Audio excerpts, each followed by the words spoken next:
What is up, guys? Welcome back to another video, and it is the most requested video I've had. Several people have asked for it, and that has been the handstand press tutorial. So in particular the straight arm press to handstand. So this is a somewhat advanced gymnastic based skill. Essentially you are lifting yourself from either a hiked position or from an L-sit, straddle sit position, and you're pressing yourself all the way up into a handstand with only straight arms. Before we get into this video, I'd like to claim that I'm not a master of the handstand press.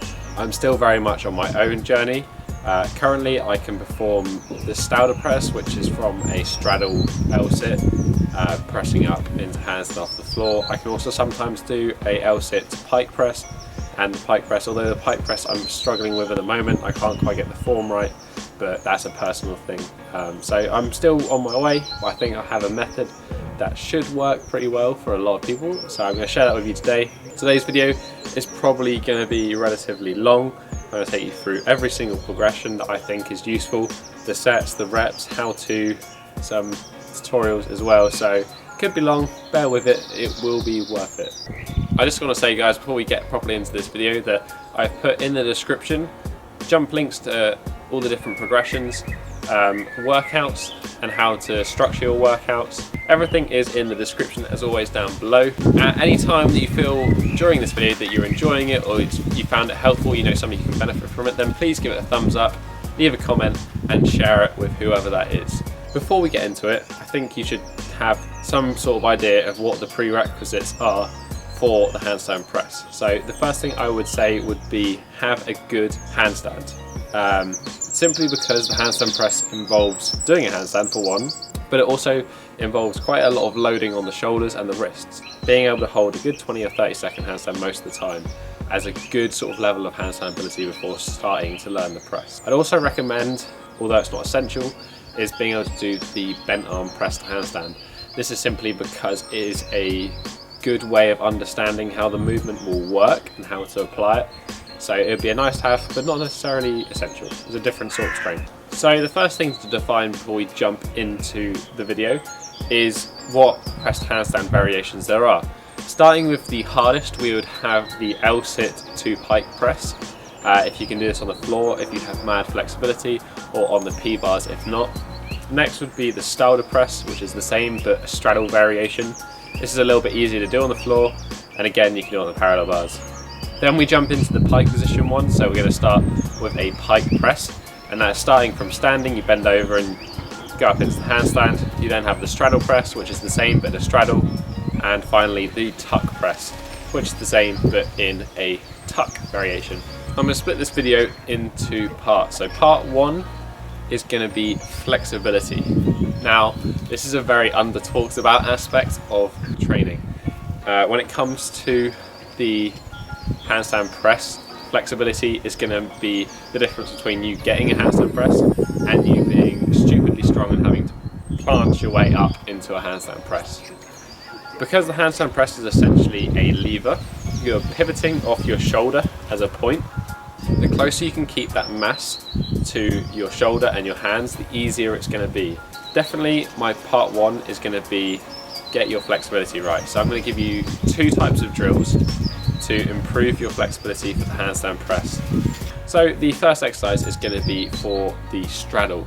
So I'm going to give you a quick superset here. The first exercise we're going to do are some straddle core compressions. You're going to sit on the floor in a straddle position, put your hands in front of you, palms flat on the floor, and you're basically going to lift your legs up, compress your core, and you can do this one or two ways. You can either keep repping it out or make circles and do that for about 10 to 20 reps, or you can simply scrunch up and hold your legs as high as you can with straight legs, and then hold that position for 20 to 30 seconds. You can do either or, whatever floats your boat, it doesn't really matter too much. If you feel cramping, then it's good, you're doing it right. After performing that set, without any rest, you're going to grab yourself a weight, strap it on your back and start doing some pancake folds. Now you're going to do here, you want to stay in that seated straddle position. You're going to put the weight on your back and you're simply going to fold forward at the hips in as low as you can go, and then keeping a good back sort of somewhat straight position. There can be some sort of rounding. You're going to rep it back up to that seated position. You're going to keep going down as far as you can, 5 to 10 reps, and then you're going to hold that bottom position the furthest you can go down while tensing your legs and your core and your back. So it's going to be an active position. You're going to want to hold that for 30 seconds. So that is the superset right there. I'd recommend repeating that maybe 3 or 5 times depending on your level. Start easy and work up into it. If you're too restricted to sit on the floor and do a pancake fold, you can use an elevated surface to raise your bum up. So it's basically going to give you a bit more of an angle between your legs and your back. So it's going to make it slightly easier, but then you still get the full benefits of the pancake fold. So that is the first flexibility exercise. The second flexibility exercise is going to be for the pike. So we're going to essentially do the same thing, but instead of having our hands in between our legs, we're going to bring our legs together, have our hands either side, and we're going to do that same core compression, raising our legs as high as we can. You can either rep it out 10 to 20 reps, or you can just hold it and crunch and cramp as tight as you can. Again, you're going to want to hold this for about 20 to 30 seconds. The next exercise you're going to want to move on to is going to be the Jefferson curl. And the Jefferson curl is similar to the pancake, but instead of keeping a straight back, we're going to be curling our back. So you're going to want to grab a weight, preferably a bar, in your hands, and you're going to want to stand on a slightly elevated surface. You're then going to fold or curl from the top of your spine, vertebrae by vertebrae. You're going to keep curling down until you reach the furthest point you can go in a forward fold position, and then your hands, if you're getting pretty flexible, will be below your feet. You're going to hold that position briefly, and then you're going to start curling up from the base of your spine all the way back up to your neck again. And that is 1 rep. And I would recommend doing this for about 5 reps. And then again on the last rep, you're going to hold it for 30 seconds. And that's a Jefferson curl. So those are the 2 combos there, A1, A2 for each. Very little rest in between. This shouldn't be a too intensive exercise. It's more of a flexibility orientated one. So you should be pretty comfortable doing this on, say, rest days. I personally would recommend doing this up to 3 times a week, maybe more if you're quite supple. And you're not starting from a really restricted position, but doing this 2 to 3 times a week for 3 sets is going to give you some great mobility goals. So you're going to build strength in those long reach of motions. If you want to learn more about loaded stretching, then in the description I will put down some links to Emmett Lewis where you can learn more, but these are the 2 I'd recommend specifically for the handstand press. Part 2. Now we can move on into the handstand press progressions. Again, I really want to emphasize how important the flexibility is for the handstand press. So if you overlook that part, you're just going to make things hard for yourself. So I would recommend doing that. Everyone can implement those progressions that I listed. So the first part of learning to press the handstand is learning how to load your shoulders. Now there's going to be 2 drills that we're going to use for this. The first is kind of walkouts to walk-ins, which is essentially a way of moving along a distance. You're going to start from a forward fold position, you're going to walk your hands as far out as you can go, and then you're going to walk up your feet like a caterpillar to meet your hands. And as you're doing that, you're going to be loading your shoulders up with the weight. When your feet reach your hands, you want to try and lean forward a little bit like you're going to fall, and then start again. Now I would recommend maybe doing 5 full extension to fully contracted. So that means going all the way out till you're kind of walked out and in kind of a plank position, and then walking all the way in 5 of those reps. This is a good beginner exercise to load the wrists and load the shoulders, and it's also a good core exercise as well. The next progression on from this, so progression number 2, would be press walks. So what you're doing is just the piked part of this movement. So you're going to be starting in a forward fold position, put your hands down, you're then going to keep pushing and tipping over onto your hands, onto your toes, let your feet come up, try and push your feet away, let them fall forward, and you're kind of like fall onto your hands, you move a little bit forward, and then get back up and do it again. So basically you're kind of doing the very first bit of the press. You're loading your shoulders and then you're coming back off them. You're loading your shoulders and you're coming back off them. So the easier variation of this would be going forwards. So you're coming up onto your toes, you try and hold it, and if you can't, your feet are going to go forwards and then you can keep going forwards. The harder variation would be going backwards. So you're going to load up your shoulders and then you're going to try and start the press by pushing your feet backwards, keeping At all times, guys, you need to keep those elbows locked. They need to be locked for every single progression you're going to do, except if I mention otherwise. Those are the first two progressions that I would recommend, the walkouts and then the press walks. Again, choose a good variation there, either going forward or going backward. Backward's definitely going to be harder, but a really good progression to start learning how to load your shoulders for this press to handstand. So once we've got better at loading our shoulders, we can then move on to the third part, and that is proper leg movement. So obviously this is going to be fueled quite a bit by our mobility. If you move your legs badly, you're going to make it hard. If you move them well, you're going to make it a lot easier for yourself. So the first progression we're going to do for this is a headstand press. So this really takes out the difficulty that you're going to have in terms of shoulder strength and being able to load your shoulders, and it's going to be purely on the lower back and the core. You can do this for all progressions, whether it's straddle, pike or tuck, and you're essentially going to start in a headstand position but with your feet on the floor, and keeping your body as upright as possible. You're going to press your legs into the air, whether it's with pike, straddle or tuck, obviously tuck being the easiest, then straddle, then pike the hardest, and you're going to rep that out. So you're going to press all the way up into a full headstand and then all the way back down, tapping your toes on the floor and then back up again. And we're looking for this probably between about 8 to 12 reps. This is more learning the motions and learning how your hips work. Again, if you have poor mobility, this is going to be harder for you. The progression on from this, which is essentially the same progression, so progression number 3 would be an elevated head. Whereas our head was the same level as our hands in the first part of the progression, our head is now going to be higher than our hands, so we're getting closer to that pressed handstand position.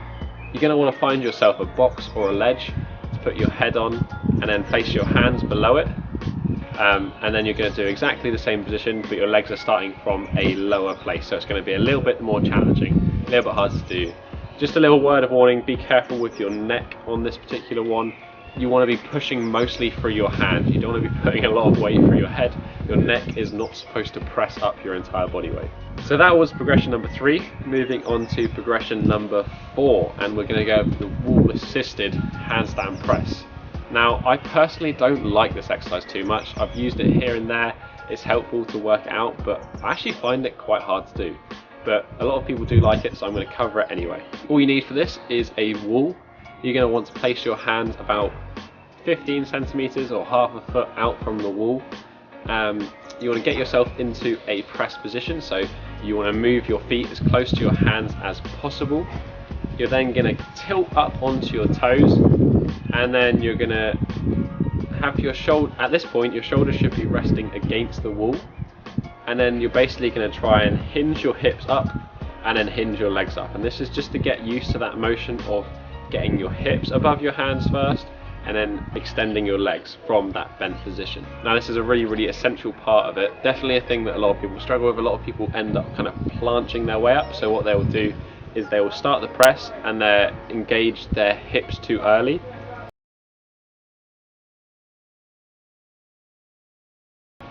The position of their hands, it's not going to be above, it's not going to be close to that pivot point, so your centre of mass is going to be further away. It's going to be a lot harder for you to then press yourself up from that. So that is one typical mistake. That is why the wall technique can be useful in learning how to properly align your hips and then your legs. So it's the order of engagement. So that is progression number 4, and I would recommend using about 3 to 5 reps of this. This is a more intense exercise, so you can definitely go with the lower reps.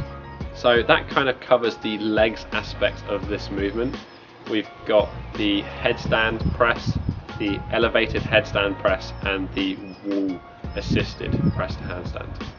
Now we've got the loading of the shoulders down and the leg movement down. It's now time to string it all together, and we're going to be doing this in a few different ways. So the first progression is the jumping press. So here we're going to be taking out the hardest part of the movement, and that is the bottom section of the movement. So the bottom section, when your feet are just leaving the ground, that is the most intense position to be in. So to compensate with that, we're essentially going to be jumping the first portion of that movement. So we're going to be doing some jumping handstand presses. This is basically as easy as it sounds. You're kind of just going to be either jumping quite a lot initially and getting used to the motion of getting your hips over and then folding your legs up and maintaining that balance, and then eventually you're going to be jumping less and less and less until the jump is very, very minuscule and you're kind of just using it as a little bit of a boost to get into that position.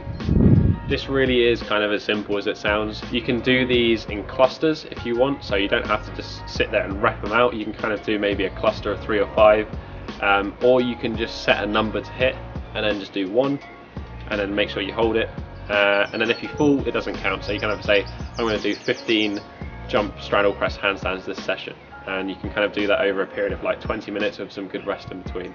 I would say that's a good way to train it.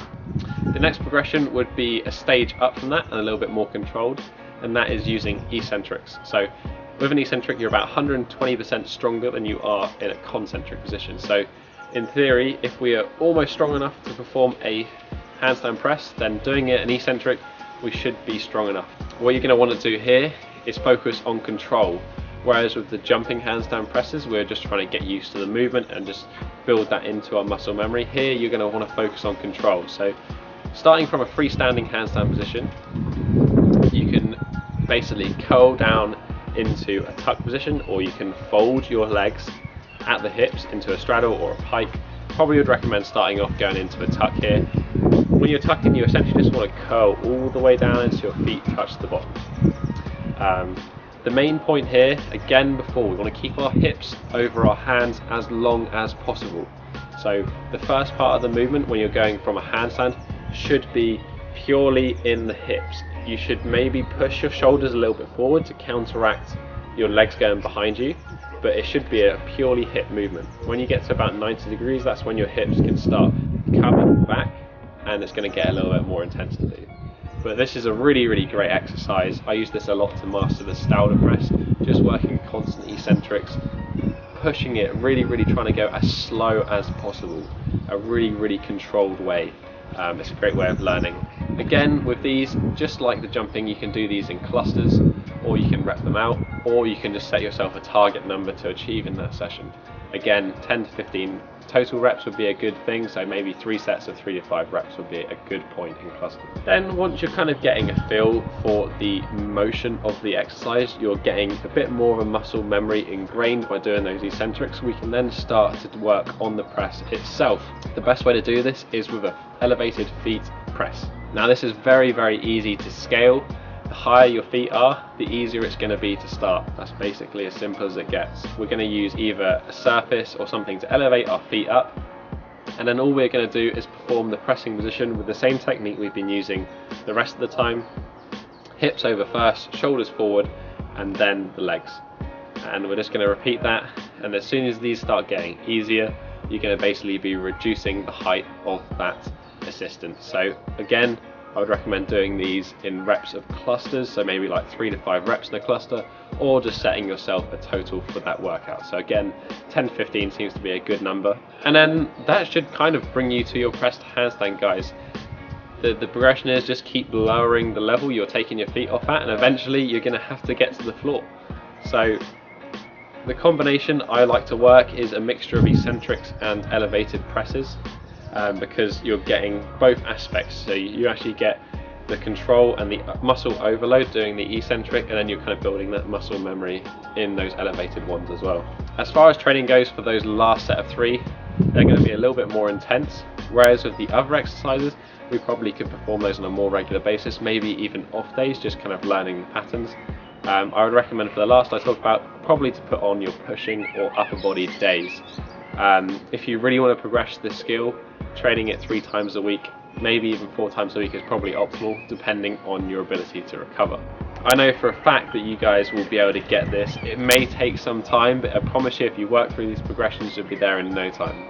So to summarize up, guys, part 1 was flexibility. Flexibility is so important for the press. It's going to make your life 10 times easier. So that is part 1. Definitely nail that. You can be doing that along with your other training as well, so don't worry if it's not there yet. It generally comes quite quickly, especially if you're using some loaded mobility. Part 2 is working out how to load your shoulders using those 3 progressions that I shared with you. Loading your shoulders, again, is probably the hardest part of the movement, and it's the part that people fail with. It's the lower portion of that press. So making sure you have the basics nails is great. You can take the press walks as far as you want, so you could go higher than just a little bit of a press. You could probably go almost halfway and then come back down and keep working that movement as well.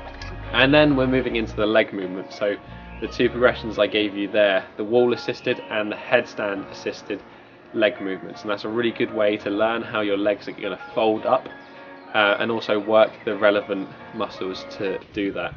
And then lastly, working the movement itself, going from jumping to eccentrics to actually performing the handstand press eventually. So that is it. Again, recommended training 3 times a week. You need to, like any skill, hit this on a regular basis, hitting it with enough volume, and I have no doubt in mind that you will achieve your goals if you put the time in.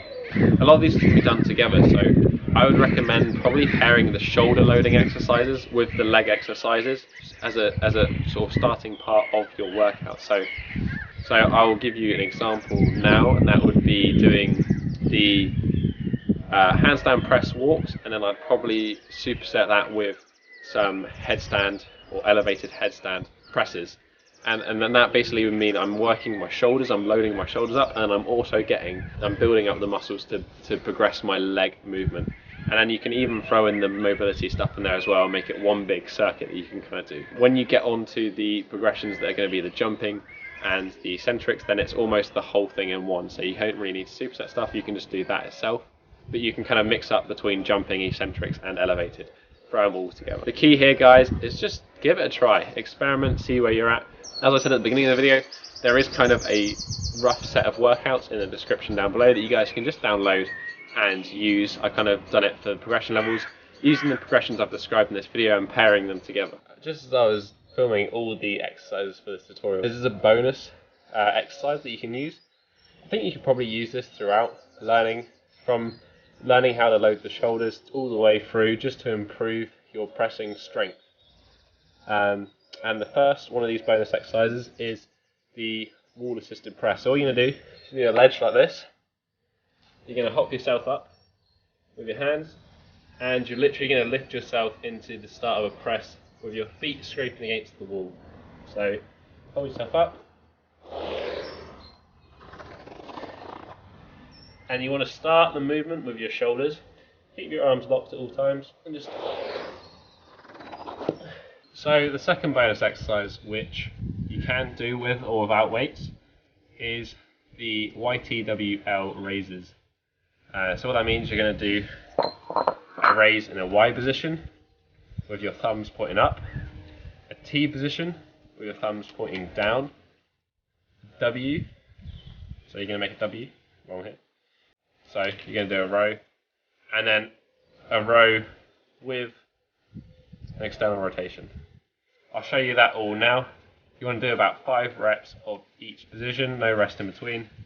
I'll show you the first exercise with weight, and then the rest I'm going to do without because it's not really essential. You just want to come in. You can use a bench to hold yourself here, or you can just do it freestanding.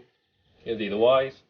1, 2, 3, 4, 5. So you can use weight or not. And the T's, thumbs pointing down. 1, 2, 3, 4.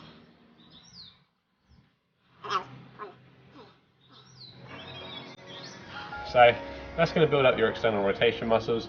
It's going to help, especially with that pressing movement, and also balancing out your shoulders from so much pressing. I hope I've covered everything in this video. I kind of just ranted at the camera for like half an hour. I'm always down below in the comments section if you have a question. If you enjoyed the tutorial, if you thought it was crap and I don't know what I'm talking about and I'm just retarded, then tell me, let me know in the description down below, and I can see if I can help. That has been it for today, guys. Again, as always, if you have any suggestions for tutorials, leave it down below. Hopefully this is probably one of the better tutorials on YouTube. I really did put a lot of effort and a lot of thought into how to approach this. As I said, leave your feedback below. Have a strong week, and peace.